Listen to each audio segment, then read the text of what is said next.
Welcome to the Nearly Enlightened podcast, the high vibe toolbox designed to help you connect to your body, mind, and spirit. I am your host, Gianna Girusso, and I'm here to share tools, conversations, and insights to help you on your journey of self discovery. This podcast is all about exploring what it means to live a conscious, connected, and nearly enlightened life because the truth is the answers aren't outside of us, they're already within. Let's dive in. So if you're on YouTube, you can watch us today, which is really exciting. I'm here with Danielle from Venus Rising. We are in her office at Soul Sanctuary. Thanks for having me. Thanks for having us because your studio is or your office is so pretty. So if you're watching, enjoy this tranquil space. Thanks.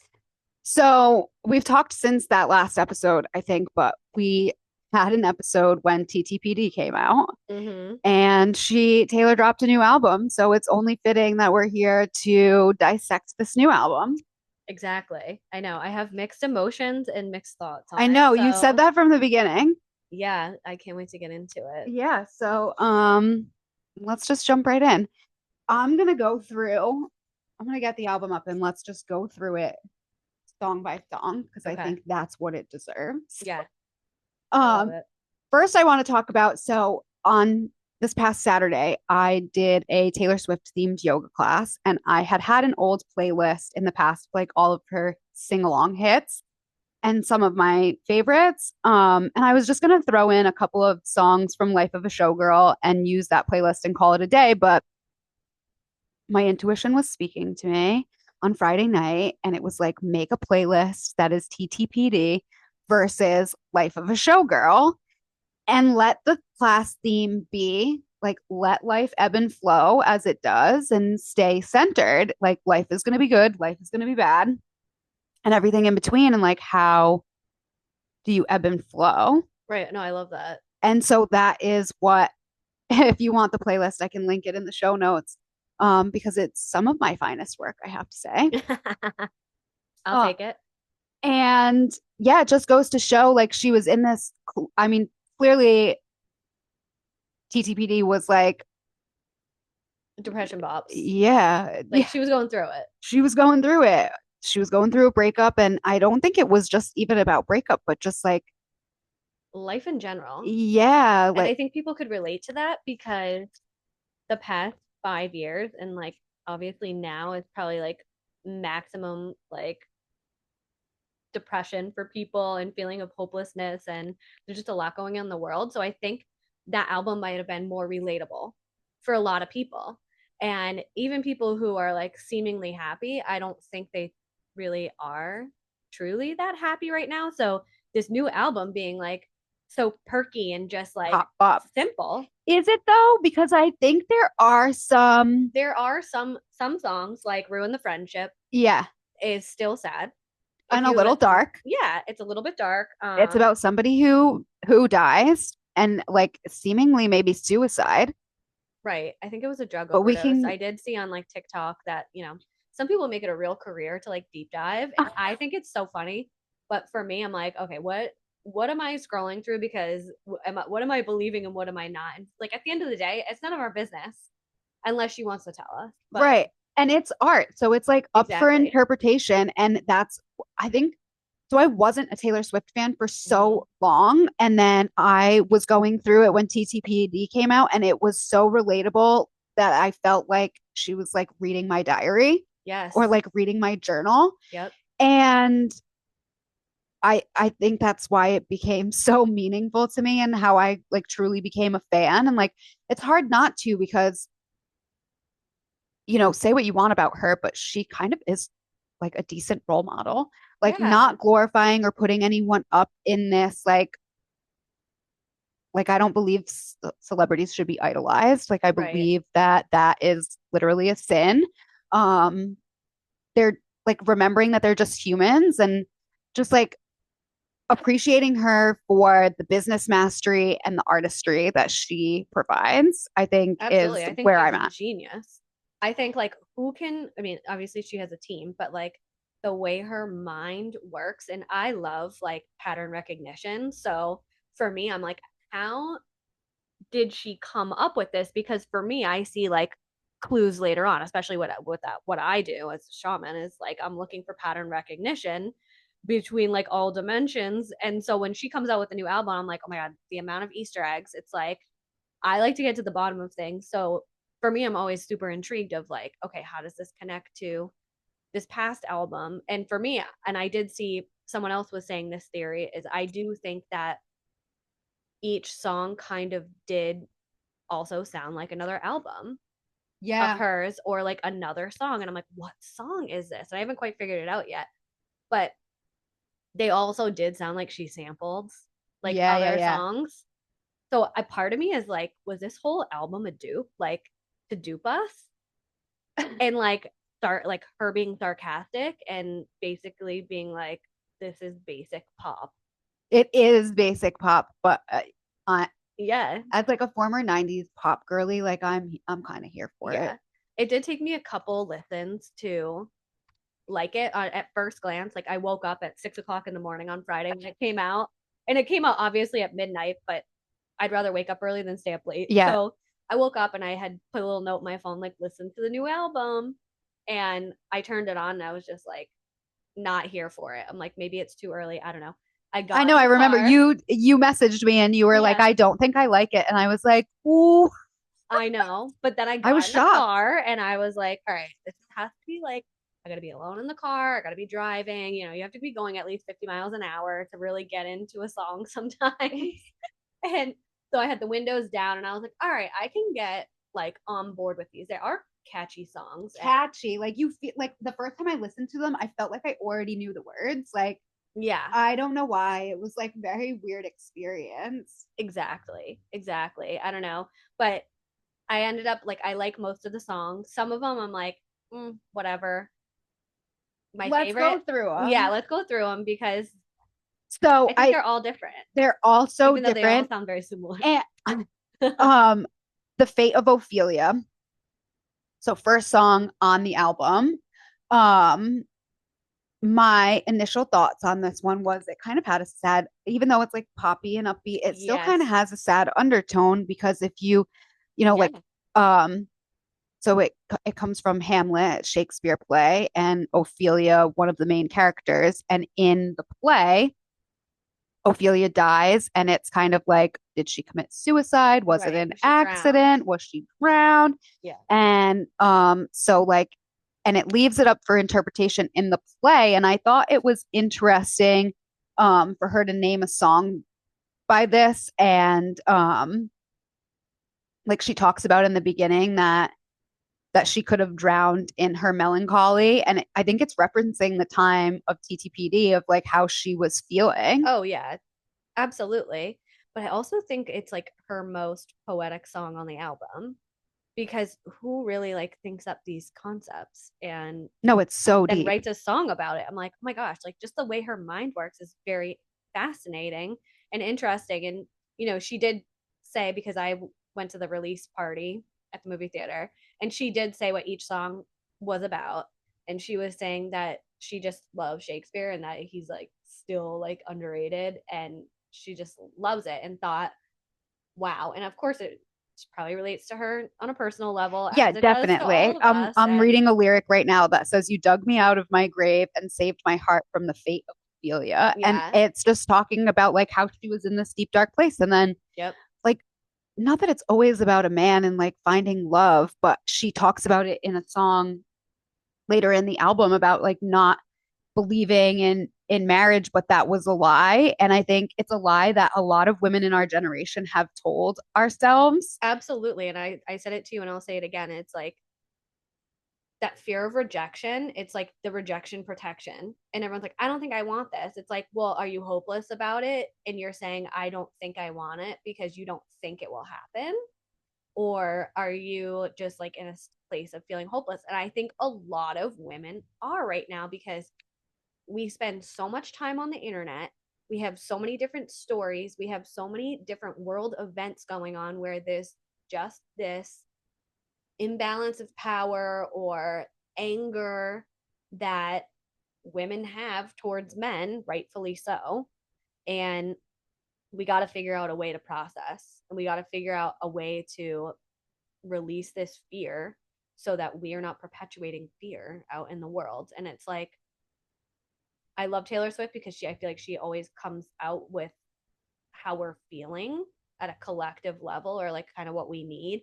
And what we need right now is some positive reassurance. But I think there's mixed emotions, especially like myself as like a single person. I'm like, is this like, I know it happened for her, but now that it's happened to her, like, are people feeling left behind? Does that make sense? Like, I think some Because she was people, like this icon of like exactly. single queen. Honestly, like I'm feeling Mm-hmm. hopeful. Like, girl, if she did it, Exactly. Well, and she's gone through it the most, and it's been public. So I think there's like social ridicule that people are addicted to. And we all have yes, and these, she talks about that in the album too later on. yeah, and we all have this like, you know, belief that society, whether it's conscious or unconscious, like we believe what society tells us, or there's these like unspoken standards. And if you're not meeting those standards, then you kind of feel like shit about yourself. And it's really hard. It's important to come back to your values. And what I appreciate about her is she is stuck with her values. She's like, I'm into music, like this is what I'm doing, and she's fully committed. Right. She's scruples. Mm-hmm. And a lot of people are not used to that in our Right. society. Um, And she's come back time and time again, even when she has been socially ridiculed. yep. And that's really tough She's like because the you've been queen of letting, canceled. yes, yes, exactly. But anyways, like this song kind of gives you hope, like he's coming for you. And like Mm-hmm. I think that deep down that's like what a lot of us want is a man. Like, look at what he did. He was like, before they were even together, he was like, Taylor Swift is my girlfriend Right, and pursued her. And like so many people just want to be, or women want to be pursued consistently and have right. that person that's your rock. And she talks about it in this album. And I think he's also a really great role model because, like, he's someone who will dance, and he's not a Have professional fun. dancer. He has fun. He will cry in public. Like, you don't see that. And you don't see just someone who's fully confident in themselves and able to hold space. For a woman that Right, has that magnitude. I am right. so glad that you said this Yeah, because that is so intimidating to men. And like, again, like I'm going through it right now of like somebody being threatened by what I'm doing and like not being able to share space and to like yeah, kind of not like put me up on a pedestal, but just be proud of me and be like, wow, you're like going against the grain. You're creating something that didn't exist before. right. And you're not like doing this 9 to 5. You didn't take the safe route. And I'm proud of you. It's like the opposite. It's like you should go and get a steady 9 to 5 that's like safe and, Yeah, and whatever. And I think it speaks to the security of the man. oh, absolutely. And again, social norms. What are they saying? I mean, I know I've personally like have dated people who when I was like, yeah, I was a licensed, I still am a licensed cosmetologist, but when I said I'm going to quit my full-time job and pursue the energetic stuff, they didn't understand. Like, well, you can always work in a salon. And it's like, okay, how about all right, anything you do is going to be okay. Like, where's the support in that? And I Right. think If that, God puts it on your heart, then yeah, like there's a reason why it's been put on your heart. So yes, you should pursue that. yeah, And you should be, and not just a romantic relationship, but you should be surrounded by people who see that, value that, respect it, and support it. absolutely. And I mean, life is a mirror. So I think sometimes we do get that backlash because maybe it's I definitely was like, what the fuck am I doing? Do you know what I mean? Like, I'm taking a chance here. I'm following this calling, but it is risky. And so sometimes people respond as a mirror of like, these are actually your thoughts. But on the other hand, yes, we have people who are like, this is like not safe because it's not going with the grain, and you're going against the grain. Or but sometimes it's like, am I even going against the grain? It's just, it is what it is. But I think that there's a lot of people who out there who do get like full support, and you don't have to always understand what someone else is doing, but you should respect it. Yeah. And I think that this relationship definitely highlights that. Like Mm-hmm. he's come out and said, like, no, I don't know all of her songs, but he was at the most of her shows Right. just like on the sidelines, singing, dancing, and being a supportive partner. And that is such a beautiful thing. And I think it really does need to be celebrated now because, like, look, we're looking at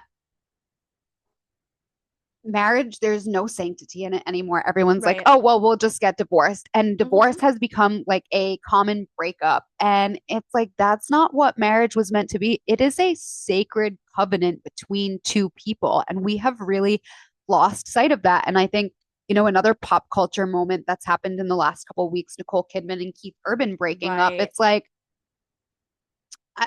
that one kind of rocked me because it's like, it's sad. I think you texted me about it, or someone texted me about it, and I was like, "What?" Because I'm just like not up on them, and I feel like once you get an algorithm on social media, Yeah, this there's is no, your algorithm, and like you're gonna get 8 million videos of the same thing, yeah, and don't think about getting anything else. And but yeah, I mean, I think it's also hard. Like speaking for myself personally, it's really challenging to even like consider like being in a relationship, even with friends. It's like, do you easily get like wrapped up in what these other people's expectation of you is, or like what you're, I don't know. I think there's this hyper independence, but then there's also like we are human and we need connection.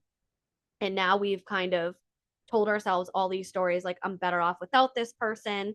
This person's been holding me back. And instead of like, I mean, there's a lot of relationships that I just think are not a match. And maybe things are not like we know for a fact that nothing lasts forever. And maybe this is just the way it is. Like for me, I'm like, are you really supposed to be with the same person forever? Like your whole life? Let's say you get married at 20. Are you really supposed to be with that person forever? I don't know. I just think, like we were saying, life ebbs and flows. And I think that maybe we live out of fantasy, or at least I know that's one of my fears is like, is this all in my head? The things that like I want and I dream of, is this not reality? Because then sometimes when we are in the reality of things, it's like, wow, is this really what I wanted? Because this doesn't feel exciting, or this is not satisfying, or this still doesn't feel safe. So I don't know. I think the same goes with relationships, with where you want someone, and we'll get into wish lists when we get through this album. But yeah, it's like you want just someone who is going to be supportive and who you can be friends with, I yeah, think. yeah. And she talks about that too. Yeah. But I think that this kind of segues into Elizabeth Taylor, Mm-hmm. because in this song, Elizabeth Taylor famously like many, many husbands Mm-hmm. and many, many partners. And like you said, is I don't know, is that the way it's supposed to be? Is it supposed to be so easily thrown away? Or like, can you spend this earthly plane with the same person? I don't know. I go back and forth about this too. I think for the most part, like too many people aren't willing to look at their part of the patterns. And this is something that I'm going through right now. Like, I will be completely transparent. Like, some of the things coming up in my relationship now stem from my severe fear of abandonment. And anyone looking from the outside in are like, oh, well, her parents are still together. And like, she's had kind of like a cushy life. And Yeah. like, well, where does this come from? It's like, I don't know. I couldn't tell you. It's like something that I'm working on currently. And I'm a projector in human design, so I feel like some of So the you're things, absorbing everyone else? well, I think also some of the things that people have put, so like I don't really believe in psychics anymore or like Mm-hmm. seeking out that kind of information Right. because and I think we've talked about this in the past, or like I've definitely talked about it on the podcast because I think it kind of writes something for you that you might not be able to erase. And like, even if you can erase it, like, with even pencil, like if you write something and you erase it, you can still kind of see that it's there. Mm-hmm. Even if you use pen and you're whiting out, like you still know something was there that you went over. So Well, I I think feel, you're just seeking outside of yourself an answer because you're yeah. afraid of the unknown. And I think it like puts certain things, like sets certain expectations, and then you're always kind of chasing that in your mind. Like, Yeah. like once your mind looks for something, then it's like constantly looking for that and other things. It's like if you think about a blue car, then all of a sudden all you see on the highway is like six blue Right. cars. It's like the same thing. And, some people in the spiritual healing sphere, what they've told to me, imparted on me, is like, oh well, projectors should be alone. And I just think Mm-hmm. that's so damaging. Like Yeah. if and if you're seeking information and if you're seeking answers or guidance, like I really caution you to beware of the practitioners. The I totally agree because I had a teacher who, when I was in school learning shamanic techniques and practices, that was like being a shaman is a very lonely road. And at times, yes, because it's very disturbing at times, the stuff that you tap into. We're working with entities, we're helping people with past lives, with their trauma, we're helping with some deep, dark shit. And it can be extremely lonely if you're not clearing yourself properly and you're not moving on. But that's absolutely, and I say this to my clients too. I'm going to use this as like a very broad example is people will come in and they'll be like, so what's going to happen with this? Or like with relationships or jobs, anything like that. And I'm like, I don't make predictions because you have free will. And I also am not going to tell you, oh, you're going to end up with this person. I'm always going to tell you, you have to align yourself with the person that you want to be because clearly, if you and this person broke up, you're not aligned to be together as this version of you because it's what pushed them away or that's the version of them. Like something has to change. So you need to focus on that transformation because I have gone to, oh my god, that's how I like got into this in the first place was when I was always obsessed with going like palm readers, tarot readers, yeah, psychics. same. I think it's like I had to that know, seeking was it energy. going to work out? And then I went to my first shaman when I was 18 or 19 and I was like, she was like, honey, this is not what this is about. Your whole life is probably going to implode. I'm just giving you the warning because we're transforming what you don't want. You don't want these anxieties. You don't want to be wearing these masks anymore. You don't want these physical issues. So now we need to look at the stories you've been telling yourself. You have to be willing to let that go. So I really do encourage people, like, if you are struggling to with the fear of the unknown, it's what story you're telling yourself that is making it so fearful. What story are you latching onto from the past that's keep making you feel safe now that you can't move on or you're unwilling to move on from certain relationships or what you are just struggling to let go of and it's not easy. It's not because we're like totally wired to have experiences and then we have all these components. It's not just the physical realm. We have the mental, emotional, we have the energetic realm, and then we also have like our spiritual side. So I keep saying, and like I will always go back to this, like you have to come back to like what are your values? That's what you want to seek out in another person. Someone who's going to respect those values. Maybe they have similar, but same with your friends, same with like family members that you're surrounding yourself with. We don't always have the choices that we wish we had, but we do have choices at the end of the day. Um, but yeah, I mean, I did the same thing. I was like, I have to know what's going on. And I really haven't sought that out either. I just have been like, I need to trust myself. And I think a big part of relationship issues are that we don't trust ourselves and therefore, and it's not even like human relationship. Like this is like I struggle with it with my relationship with the universe. One minute they're like, hold my beer, I'm going to give you everything you wanted, and then the next week I'm like, I don't know if this is ever going to happen for me, or like I'm a little bit and you're creating doubt. And then how can you manifest from a place from doubt? Or you're going to bring into your reality something that you don't necessarily want to see because that doubt is about to be proven for you to look at.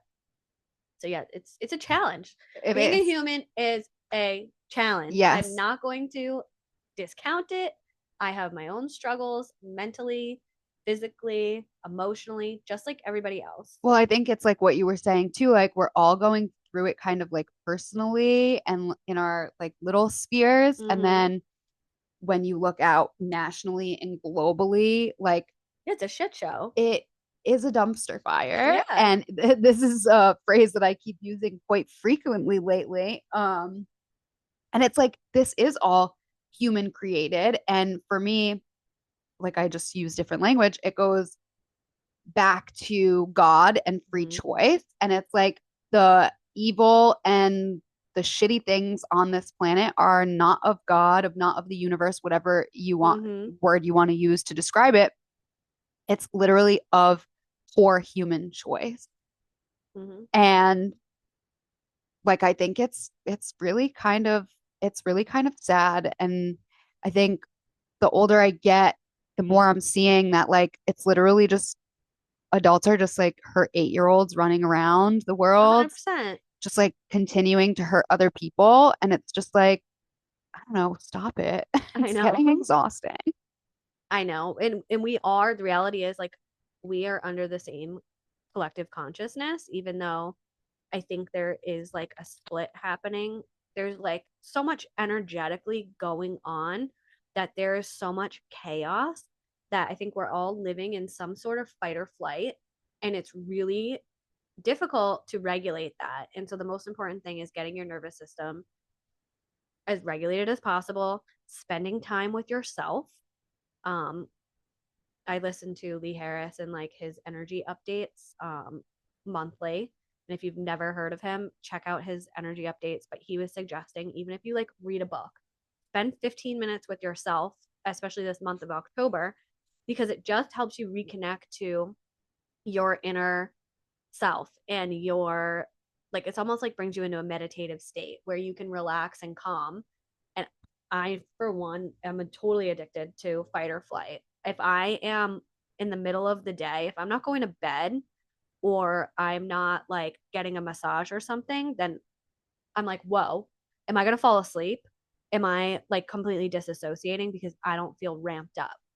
And it's a really tough pattern to break. And Yes, that's kind because of what we're doing. cortisol spikes are addicting. The adrenaline spikes Exactly. are addicting. So we Mm-hmm. are literally addicted to stress. And this is what I talk about too, Yeah.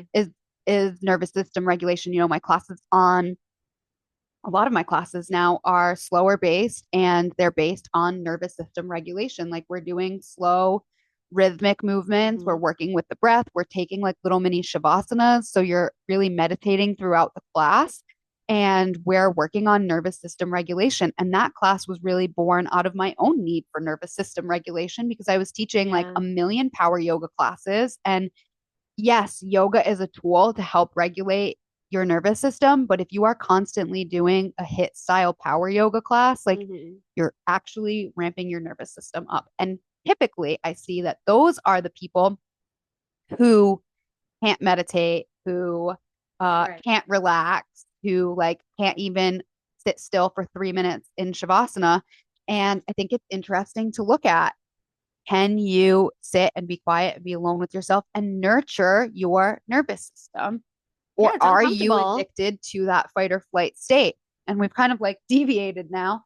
But going back to like Elizabeth Taylor, like I think it's just this stigma that's put on women who have like dated men I mean, throughout think their about life it. This is and all had a she's lot of remembered failed for. relationships. Yes, failed This is relationships. the biggest thing that she is remembered for, that she was married, what, 8 times? Yeah. Who cares? Like, she was very creative. Wasn't she an actress?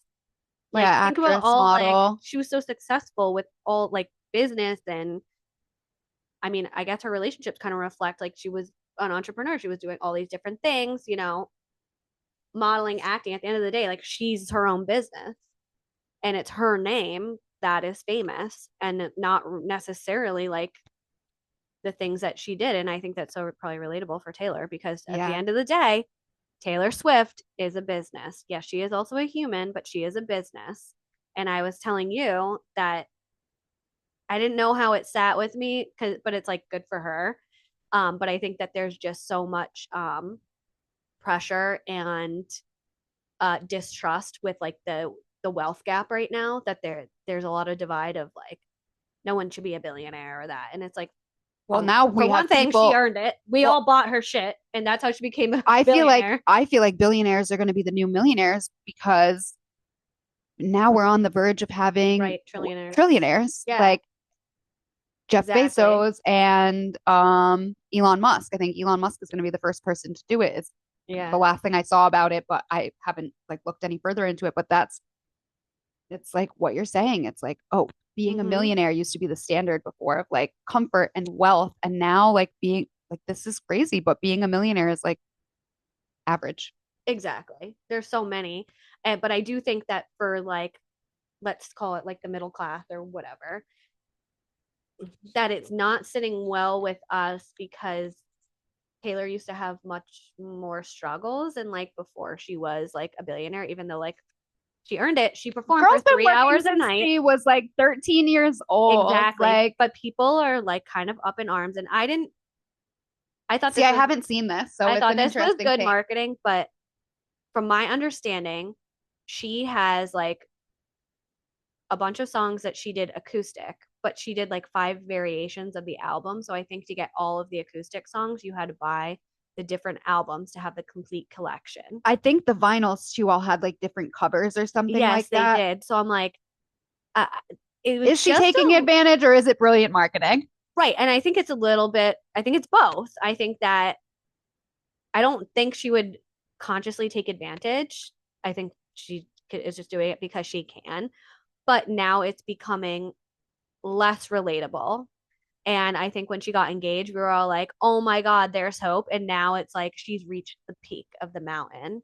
And now we're like, oh, we can't see her anymore because we're not relating. It's like she's now moving into, I saw an interview with her, and she was basically saying that, you know, she's very lucky because most people are in this bubble of who they surround themselves with. And basically, she doesn't have to worry about that. She's just inviting everyone she knew to her wedding. Basically, what she was saying was, I have money, so it's not an issue. I don't have to limit myself. And like, that's great. However, most people are feeling extremely limited right now, and things like that feel unobtainable. And that's of one mindset. The other mindset is like, wow, she did it. We can do it too.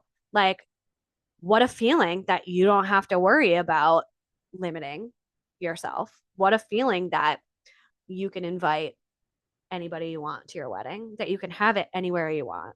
Like, what a feeling that that would work out. I don't know. It's just two of two different mindsets, and and it it's not easy to like train your brain to go somewhere else. And I do think that's where the divide is like clearly evident, is that a lot of people are feeling extremely limited and they're angry about it because what happens when you feel limited? You feel trapped.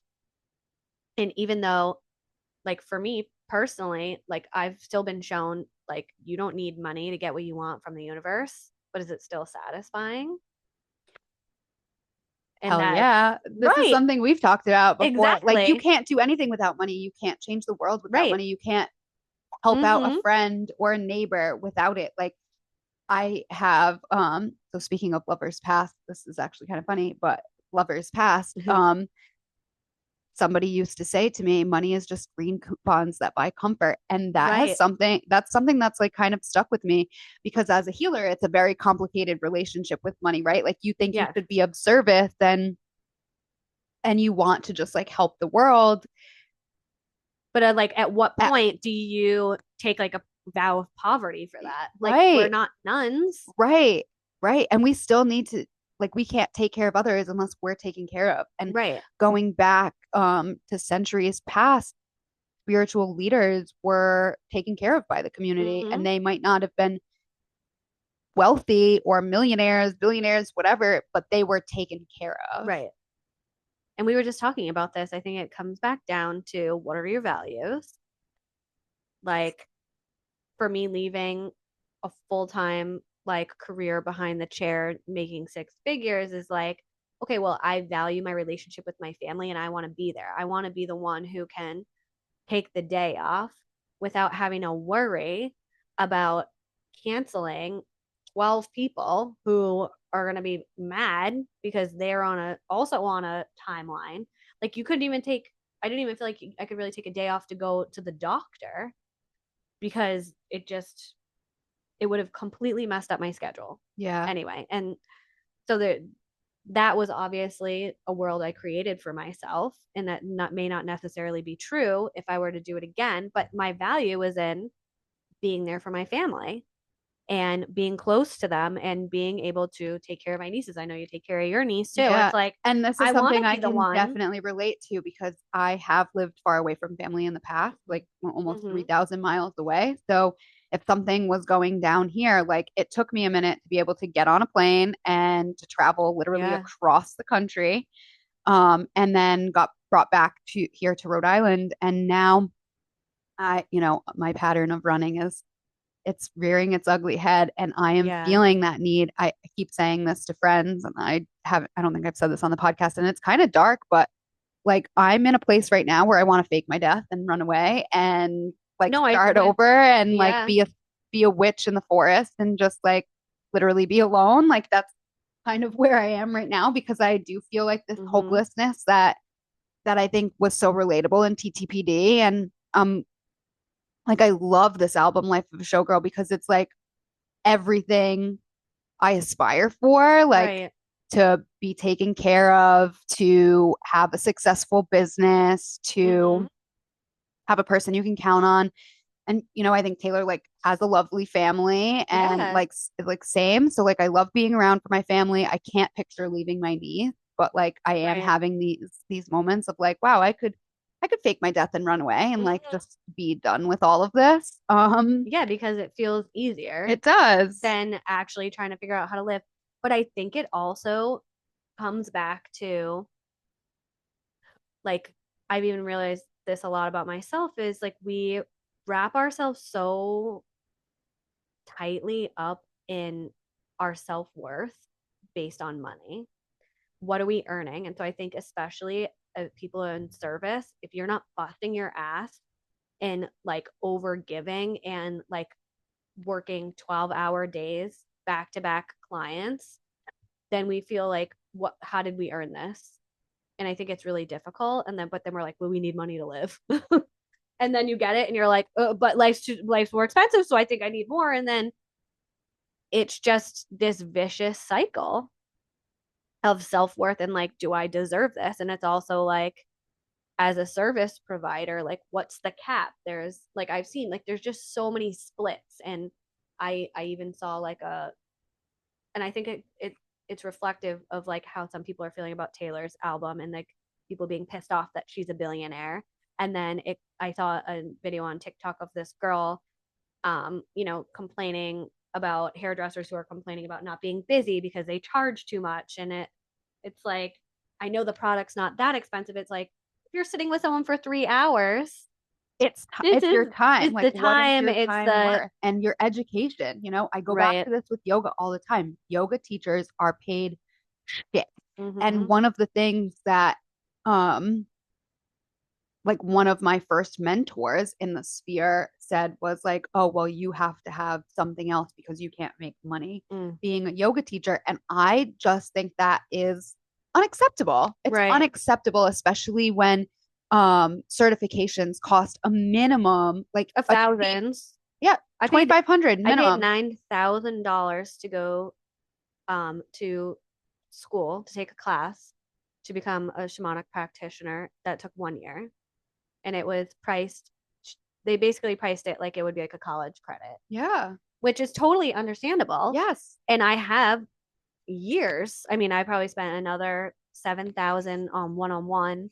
It I'm probably in it for 20 something thousand Yeah, same dollars. up there. And Yeah. then people just come around and they're like, and of course people are intuitive, people know, they have their own relationship with themselves, and I trust that they are ethical and that they're coming around and saying like, yes, I can help other people based on my own experience and healing themselves. But there's a lot of people out there that it's just so unregulated. And like what's your background on your understanding of like the psychological, the emotional, the physical well-being? I mean, it's really hard to, and people stand like, you got to stand behind your work. And it is about the education. If you think about Taylor Swift, she's been fucking educated. She's been through every scenario where she's been manipulated and she's been taken advantage of and she's been ghosted by a man. She's been, I mean, just the gaslit. music industry alone is like, she was the first Exactly. person, well, not the first person, but she was one of the people that came out and said, like, these record execs, like they are taking advantage of young artists. Like Mm-hmm. she was the first person who really like came out and said that, um and and started to advocate for artists' rights. And Yeah.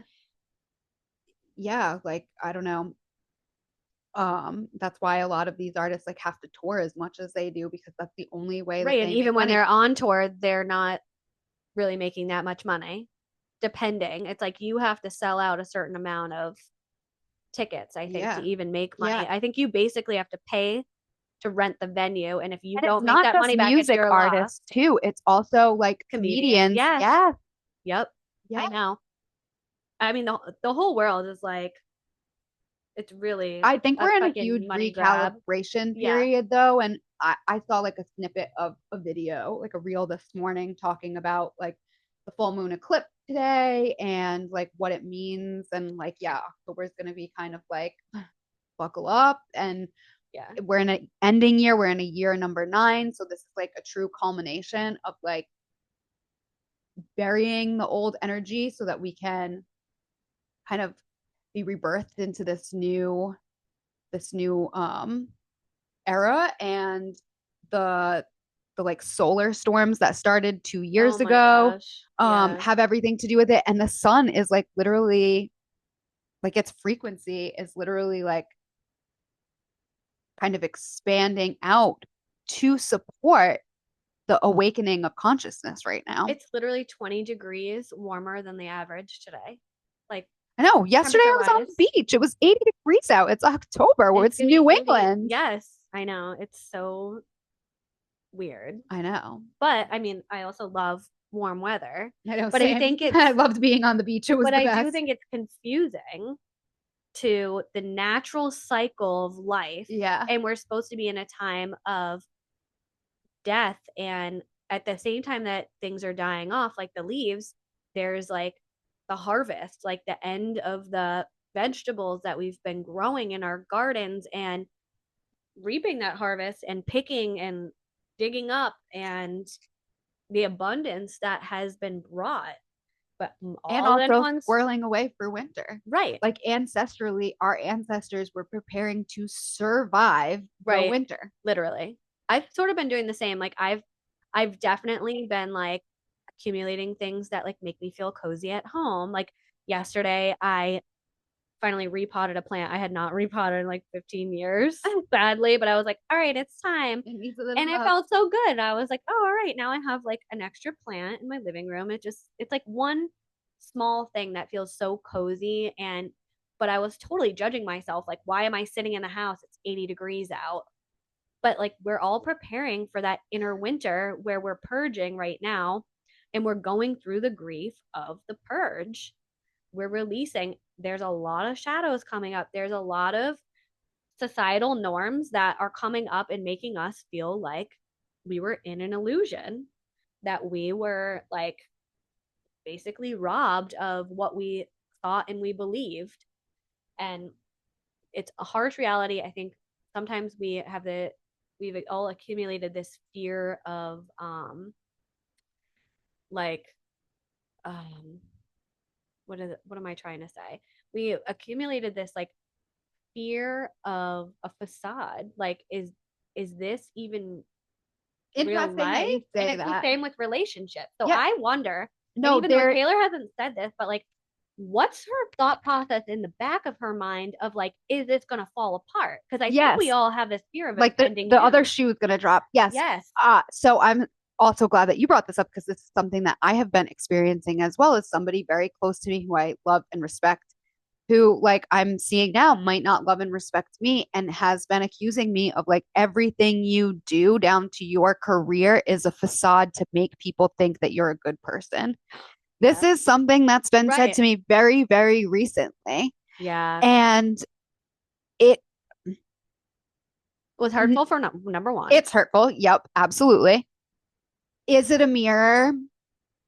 Maybe. Right. Maybe. I'm honestly like on the other end of the spectrum where I don't think everything is a mirror. I think some people are just shitty people Yep. and they do things to hurt you when they feel backed into a corner. And this person is somebody that I was setting a boundary with that I didn't have a boundary with Mm-hmm. before. And I think they're feeling a little bit Yeah. hurt that I set the boundary and that I'm not willing to blindly follow without some leadership skills. Yeah. And I think that we all are, maybe not all, but a lot of us are feeling like and I was talking to a friend about this yesterday. I was like, I feel like I'm having an identity crisis. And she was like, but what if you're having an identity awakening? And I think like what you're saying, because I know I've been like holding boundaries, especially with like my parents, who I haven't had a boundary with my entire life. And now it's like, wow, I have to make real grown up boundaries and set them. And their reactions and their responses are not going over well. No, you see that her 8-year-old inner child come And it's out. for me to be like, I'll keep my mouth shut now and I can be your mirror. I've said my 2 cents. This is how it's like, this is the boundary we're going to hold. And now I don't have to say anything. And it's kind of like for you, maybe with this person, it's their own inner feelings. But holding a boundary is deeply challenging. And then we don't feel like we are who we were. Yeah. But like my friend was saying, maybe you're having identity awakening. So maybe you're awakening to the fact that, okay, yeah, like my identity is like, this is what I do for work. And And this is I what I value. and And it's this not, is I've said this on the podcast before. This isn't just a career for me. It just so happens that I made a career out of right. it. It's a It lifestyle. is, it's even more than a lifestyle. It's like innately who I am. Mm-hmm. Like it is, and not that like I am a yoga teacher. No, I am a spiritual leader and I am doing the best that I can. I am working through my own patterns and challenges and shadow side. Yep. And I think it's hard, and I know it's hard to be in a relationship with somebody like me because I don't necessarily expect you to do the same. Like you don't have to be. I actually, this is hot take. Like I'd rather have a finance bro Right. than somebody who's in the I healing hear sphere. you. Yeah. Um, but I completely lost my train of thought where I was going with this. But That's okay. I mean, I think going back to the album and relating it this way is like I feel deeply what she's saying. Like she never thought it was going to happen for her, mm-hmm. and there were all of these stigmas with like men that she's dated in the past, and that all of her amazing work has been boiled down, and same with Elizabeth Taylor, has been boiled down to like these men that she's spent a few years of her life with. And I feel that. And then later in the song, in the album, she talks about like, was it in Ruin the Friendship that she talks? What's the song that she talks about? I didn't believe in marriage, and that was a lie. I Oh, said I I didn't can't believe in marriage, and remember. that was a Wait, lie. was it I'm Honey gonna, maybe it or is Wish Honey. List? It was Wish I don't List, know. I think. Going back though, so we finished up Elizabeth Taylor. Opalite was another huge one for me, just because It's definitely a bop. it's a bop. It definitely is. But it I talks think because about she like, talks about crystals, we're like, well, for me, I felt very almost attacked because it says, I had a bad habit of missing lovers past. My brother used to call it eating out of trash. And like, yes, it's definitely I've fallen victim to. And the person that I'm in a relationship now is somebody who I've like had a 15-year history with of being like on and off with. And obviously, like right now, we're going through like a little bit of a recalibration period of like, are we going to be together? Aren't we going to be together? mm-hmm. And we're definitely like going through it like personally and together. And it's this song is just I felt attacked. Yeah. I mean, it's true. And we do revisit relationships because what are we trying to like prove? Because I used to do the same thing when I was younger. I'd be like, oh, we're going to get back together. But like, to prove what? Like, you know what I mean? And I think for many people, it's different. But for me personally, I was going back to these relationships to prove, like, see, rejection is not really a thing and people can change. And it was like me trying to prove that things can work out because it feels like when a relationship is ending, that nothing ever works out. Yeah. Even though we have all these other things in our life. And think about it, like life is an ebb and flow, like we were saying. And things end and things begin again. And Taylor Swift has had many albums that represent this Yeah. and what she's personally going through in her life. And, I think that's why it's so relatable, of course. But I personally have gone back and or stayed in relationships too long to try and prove, okay, this, come on, please, this, prove to me that this can work out when really it's For just me, I not think right. in this particular relationship, it's somebody who I loved deeply and Mm-hmm. still love deeply. And like when we first met, we didn't even know each other. And I was like, that's my husband. Mm-hmm. And we went out on one date and I was like, this is my forever person. And then we've just had like this 15, almost 15-year history of like kind of like these high highs and low lows, and like Yeah. something that Taylor also has talked about in her Right. albums in the past. And so I can like deeply relate to that. And for me, I have walked away from this person in the past after setting boundaries Yeah. and not being respected.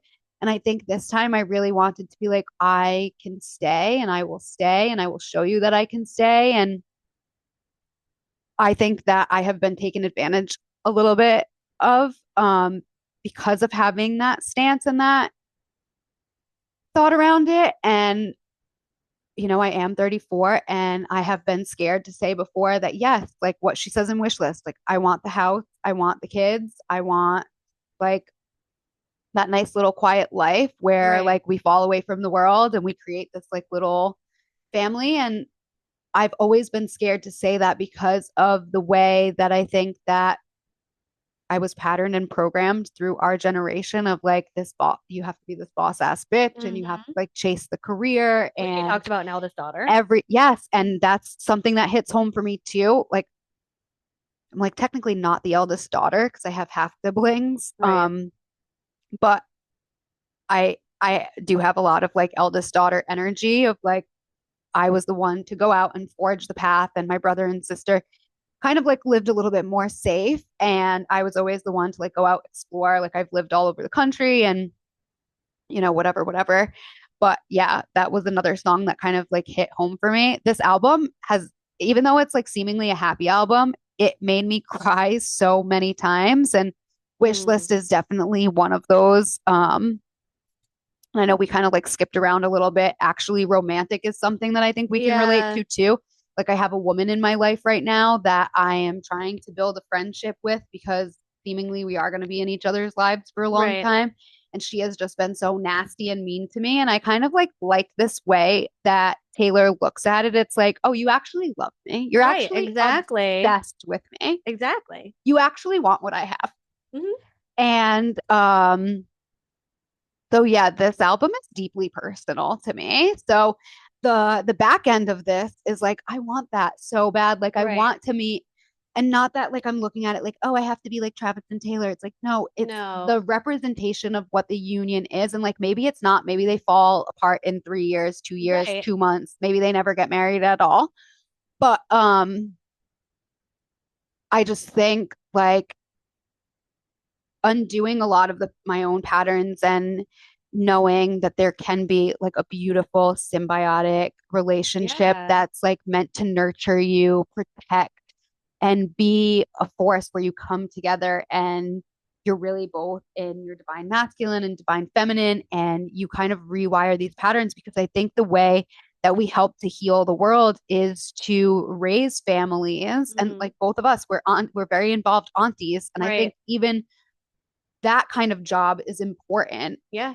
it, because it does take a village. And I want to see the world change. I don't want my niece to grow up in the same bullshit that we grew up in. Like, I want her to know genuine people, to Right. know loyal people, to have people around her that aren't going to intentionally hurt her because of their stupid hurt patterns from Exactly. when they were a child. And like, they're just continuing it on. And Yeah. so, if this is a fucking facade, then so be it. Right. Exactly. I don't know. Like I said, it always comes back to and hold on to the values like now are with other people. And I always say, you want a match, not a mirror. Like if you're seeking a relationship, like you want someone who you can be friends with, I think. Like Yes, person like what she like says in Wish List. She's looking yeah, for a best friend that she thinks is hot. Like, amen, sis. but also like someone who's doing their own thing. Do Yes. like great together. The end all be all. And I do think that it's like she's very blessed because she does has obtained wealth and now she can be like, I get a house, everybody cuts off. But like they have super challenges like paparazzi and like no privacy and people stalking. People on random podcasts talking about what they think your life is about. But of course we're like not idolizing her, but we're like, oh my God, like there's I think that people appreciate her because she has been through it and she can articulate it. Yes, and especially in this culture of like making everything look pretty with a bow and like life is always perfect and like you're looking for these like social media goals that like aren't real. She's kept it 100. Like like I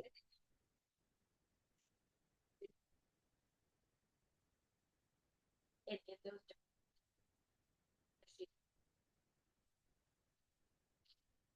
attractive, like security wise. and good for her, that's a boundary. Like she is the most famous person in the world. A little insight into her life. I mean, it's like, and I said this, I don't know if I said it on the podcast, and now we're going on, like, this podcast is over an hour and a half. Um, uh, if you're still listening, thank you so much. I forgot, I lost my train of thought again. Um,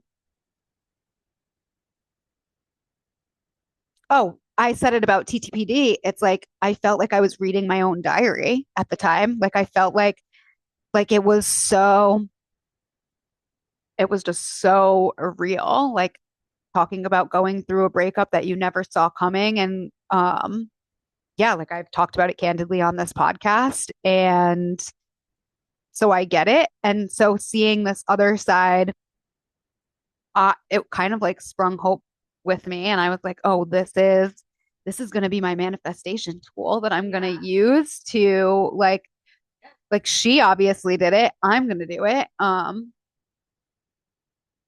And giving permission to be like, it's okay to say that you want this as a woman. It's okay to just want to be a mom. It's okay to just want to be a wife. And I never knew that that was okay before because there was always like this stigma on it.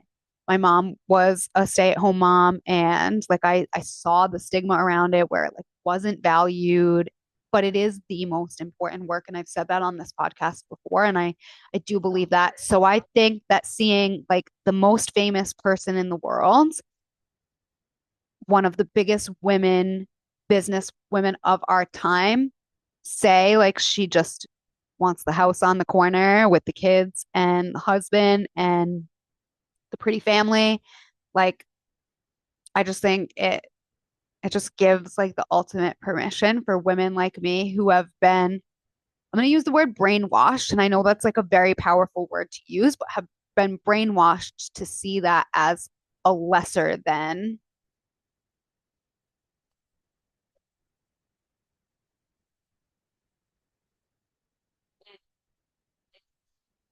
And I think that it can mean whatever you want. We really need to clearly they're not. Clearly No. we're seeing it. And society, playing, playing, and communities have to come together. Yes, it takes a village and not just to raise children, but we were meant to be in these communities and we've talked about it before we touched on it and I think at the beginning of the podcast we started to talk about it and I wanted to there's this old song by the DJ producer Armin van Buren and the song is called Alone and it is one of the most powerful songs like if you've been to my yoga class you've probably heard it before because it's been on my playlist literally for 10 years but it talks about we're so connected because of phones because of the internet but we're not actually connecting like we're it's very like we're avatars behind a screen but we've lost the humanity the like real human connection and I know people like us like we're just trying to get back to that real human connection and I think that brings us we can talk about wood but you know She's so funny. she's just so funny in love and like I mean it's also about reclaiming like healthy sexuality, being with this partner that's safe, and I think that's beautiful. But we can touch on that. I know Marissa's coming on the podcast and her and I are going to talk about this in like a different view of like her owning her sexuality and like being with a safe partner and all of that. So, yeah, it's time. Yeah.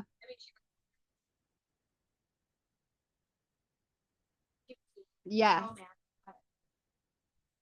Yeah, same. And like 99, I'm more of like a midnight girl. I like midnight too. Like, I don't know. Very But canceled is a great one. And I think especially for the healer community, like we can relate to this. Like a lot of us go back to our wounds of like the witch hunts and like where we burned, where we hung, where we drowned in the well.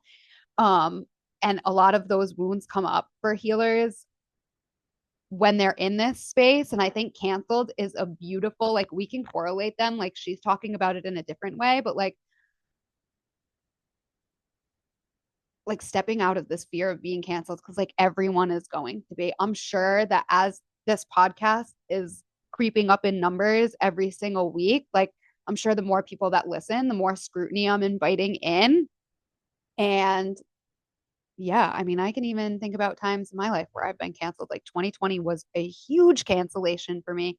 Lost 1,000 followers in like 2 days because of things that I said and things that I stood for. And I'm sure that something is going to come up in the future where it's going to be again.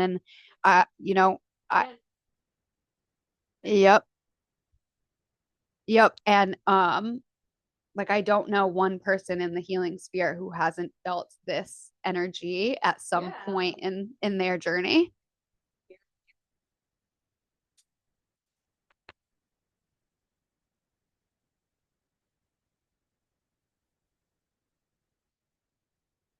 And Honey is next. We're nearing the end. This is my fave too because it goes to that like full circle moment of like, oh, she's arrived. Like she, if you have listened to her from the beginning, this is all she's ever wanted. And like I can relate to that. Like I have said it on the podcast before, I'm a seeker. Like I've always seeking those deeper answers, the big spiritual questions. But also I think deep down I was afraid to say it, but I've been seeking this partner who is a rock, who is like solid and isn't going to go anywhere,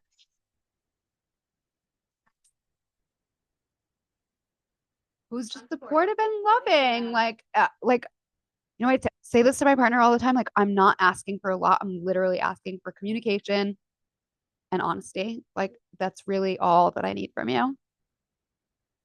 It's being honest is really hard for some people. Yeah.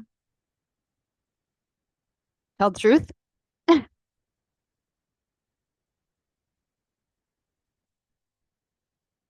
Yeah.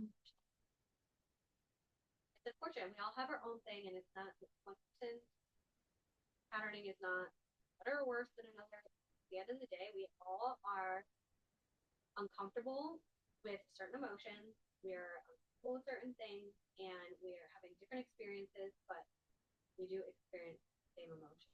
Yeah. And learning to deal with them is like so important. And learning how to effectively communicate. I've talked about this before. I've been through break method. I think it's a great tool. It's a great therapy alternative that really breaks the pattern. So if you or someone you love are like that, her 8 year, we're all her 8 year olds running around. Like, I really believe the sirens, they're affirming, they're affirming this thought. I don't know if you'll even be able to hear it in the background, but it's okay. Um, so yeah, I think it's again, I lost my train of thought. What the heck? Spirit is like, no, go in another direction. God, I hope so. God, I hope so. Um, and I know me personally, I'm always questioning how people are like speaking to me if they're like, "Oh, honey," or If it's condescending or if it's genuine. right.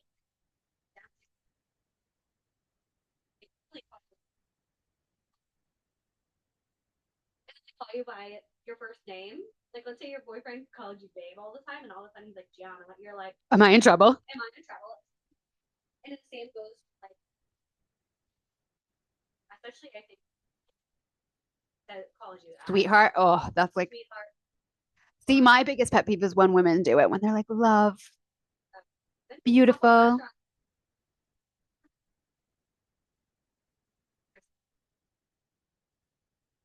it makes you feel like you're disingenuous. And maybe that's their personality that they call everybody that, but it is kind of like, what? You're confusing. Yeah. And it, who would have ever thought? Like, I never thought of like my parents calling me honey or like sweetheart or something and it being condescending. My parents were never that way. It was always our first name. Oh my god. Or like when I was little, it was G or Gigi. And then Okay. as I got older, that kind of faded away. Yeah. And I mean, Gianna, it's like such a short name, I two know. syllables. Like, um, but yeah, I remember what I was saying now about breaking patterns. And I really think break method is a solid tool. And like I've linked it in the show notes before, I'll link it in this show notes. I think if you're seeking, if you're looking to break patterns, if you know, Busy talks about it as like if you're tired of playing the ping pong game back and forth, like how do you break away from this to create real connection? And one of the first things that she says in like the first module is don't end any relationship unless it's like completely unsafe and you're not safe. Right. But if it's something worth salvaging, like, yeah, let's salvage it. Let's do the hard work to salvage it. And I think that's where I am in my relationship right now. It's like before I was willing to walk away, it's easy to leave. Easy to leave, especially when you have an abandonment issue, when you have a fear of abandonment and my pattern is to run and want to run away. Like that is the easy thing for me. Yeah. Yeah. Yeah. But staying and working it out and seeking to understand is hard. That's the hard work. And how do you do it? I don't know. You find the tools. Like maybe it's break method, maybe it's something else. Maybe it's couples therapy, maybe it's anything. Yeah. And then that leads us to the last song of the album, Life of a Showgirl, which I actually think there's also like a bop, but also a sad undertone of like, this is the cost of, yeah, of being this famous.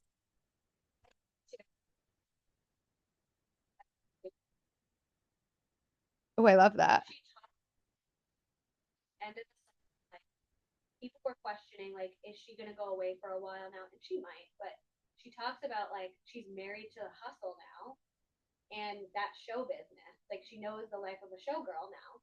And I what I wanted to say about like the healer community is I've said this a million times. I've talked to therapists about it, I've talked to other teachers of mine, and they're like, sure, we could go out and get another job. You could go out, you could work at the grocery store, but you're still gonna be you. You will work at Walmart. These things are still going to come up also. Like it's just in a different way. And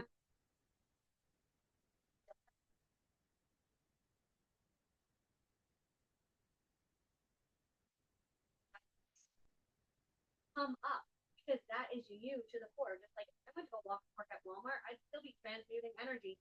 I'd still be empathizing with people, and I would still be all the things I already am. So what are we running away from?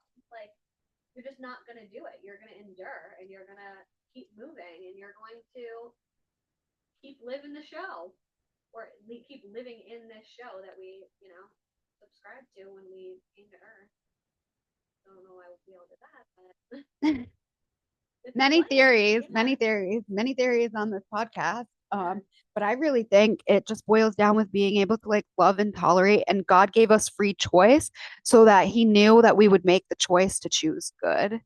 Because if you can't choose good here, then, and this is going to sound crazy, if you can't choose good here, then you're not ready for heaven because you're not ready to be around that all the time if you can't choose it when things are hard, when it's harder to do the bad thing than it is to do the good thing, when it's harder to do um the thing that's right and moral, if you can't choose it when you have a choice, then like you're just not ready for that higher frequency. So I think that's why we're here.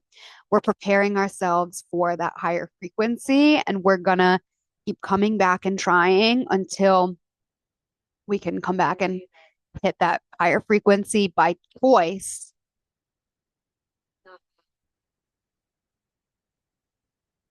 Yeah, we're readying our souls for eternity. Yeah, that's like kind of a deep way to end this podcast.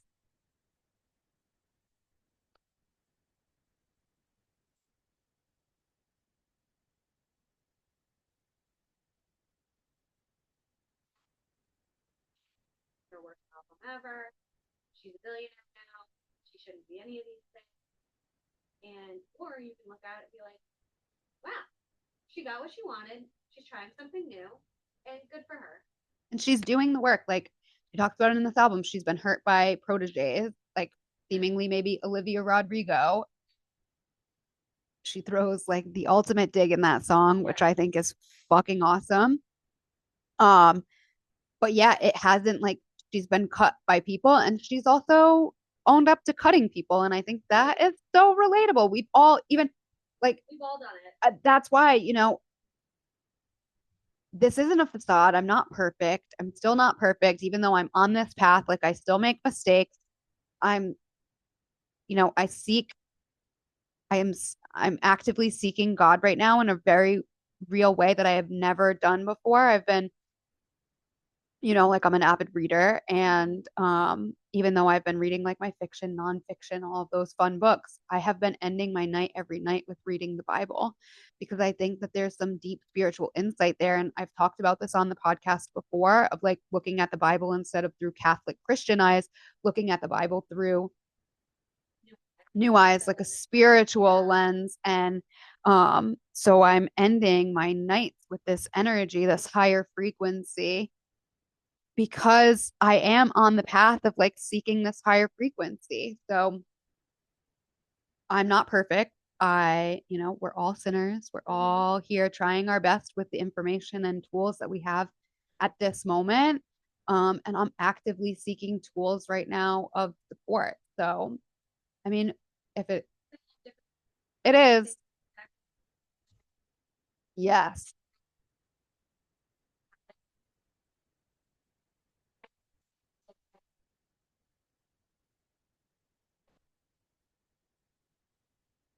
Said her go-to is instead of being jealous of someone, she says to herself, "Love it for you, want it for me." So you can simultaneously be happy for someone and want it for yourself Yeah. instead of not wanting it for them or being jealous. Does that make sense? Yeah. And I think that Envy is a monster. that's not I'm happy for her. I'm like, girl, if you could do it, the rest of us can. Thank you for giving me hope in a place, like in a space where I am in despair. Absolutely. But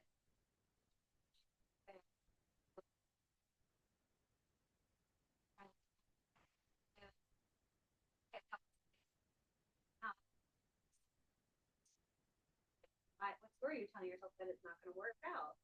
Is it because you're a runner? Is it because you've been betrayed in the past? Is it because you're not hearing Taylor say that she's worried one bit about this relationship? She's very certain. He's very certain, and clearly they're communicating that they're both very certain because there's not one iota of doubt in this whole album. There's just not. She's reflecting and saying like, "All right, should have kissed you and ruin the friendship." That's her only like thing about looking back in this album. So yeah, I think it comes down to like clearly they're having clear communication. They're both extremely confident in what they want and what they're discussing and what they're trying to co-create. And she's getting dicked down in the best way. Totally. Like the way that we all fucking want it. Good for her.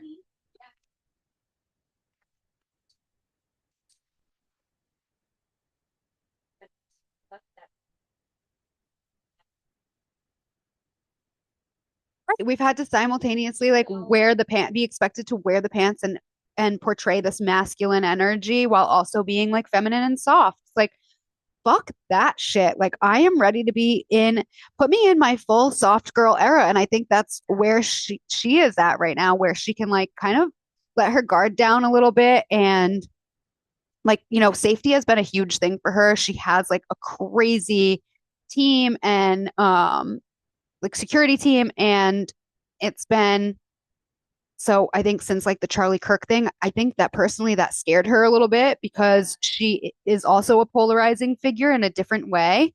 Um, and there were reports that she was being walked into the stadium behind like this bulletproof screen. Like she doesn't want to be seen. She wants to be like fully protected. She clearly is not feeling safe, but like rightfully so. But like, at night she's going home with this hunk of a huge man. And like, what is safer than going to bed with someone like that? Yeah, hot. Yeah, good for you, sis. Yeah. And I think that's like the safety and security we're all looking for is somebody who is so like down for us. And yeah, that's important. Because getting into a relationship. No, yeah. But I think also like she wasn't at her most perfect moment. Like I think it's important to look at this. She was really vulnerable. She was really in like a not great space. We saw that with TTPD. We saw it as she was like going out onto this world tour. Like she was very candid about speaking about where she was at during that time. And then he just kind of like came in like a whirlwind. I don't think you necessarily have to be in the perfect space or the highest version of yourself, but you have to be, I think, first of all, like she's always, even with all of the hurt that she's endured, that she's always been open to the possibility of this great love and don't lose sight of that. And I think for myself personally, like I kind of lose sight of that a little bit. I get wrapped up in like the scary feeling of it all. Like I am gonna be fucking alone forever, or like the fate of Ophelia. Like I kind of like feel that. Like you let everyone strip everything from you and then like there is nothing left. Yeah.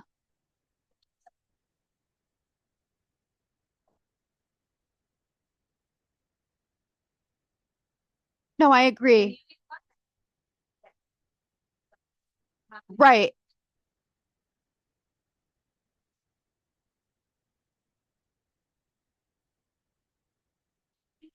Right.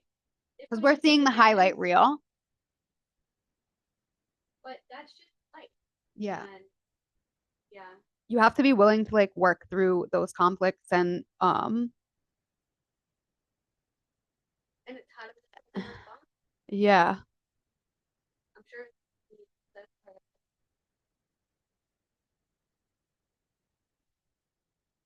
not saying, not communicating anything. Well, I And then think all of a also sudden one day, up and leaving. what she talks about in the album is like he's really good at making the sunshine. Like, and I think that's an opalite. She talks about that. It's like there's going to be storms, there's going to be dark nights, but like you have to create your own sunshine. So like, how can you let that be?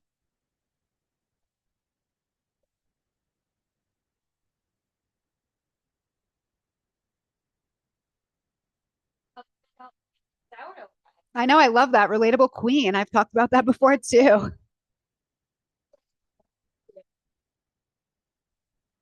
It's like these cozy home things, and I think getting back to like that village, that space of like the small circle that you surround yourself with and just like leaning on them. And I've been very candid about that too. Like I have a very strong, amazing support system. Yeah. And it doesn't come with its own, it comes with its own challenges at times. Don't get me wrong. Oh, yeah, and that's that's the theme of this podcast. Like we're all just trying the best that we can with what we have at this time. And like sometimes we don't always put our best foot forward. So how can we, this word is very scary because it has a scary connotation, but how can we repent? And that is what I've been trying to convey to my partner. It's like when you did these things, when you hid these things from me, it made me feel this way. And if you can't see that, like if you're not willing to like rebuild or like kind of get back on the same page, like we are never going to be able to do that. And like life throws so many curveballs and like you're going to go through the deepest darkest moments of your life with this person and like how can they be a support versus a hurt and finding that person. And I think that's what she did. She found that person that's like really ride or die. Yeah.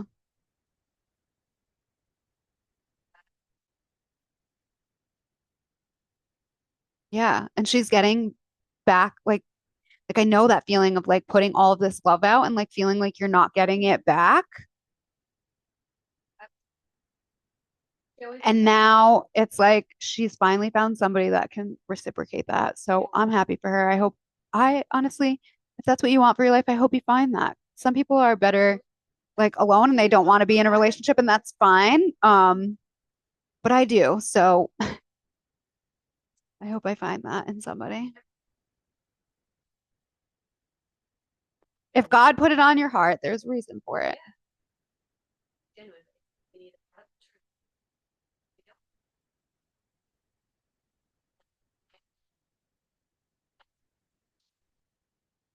This is the work that we need to do to stick it out.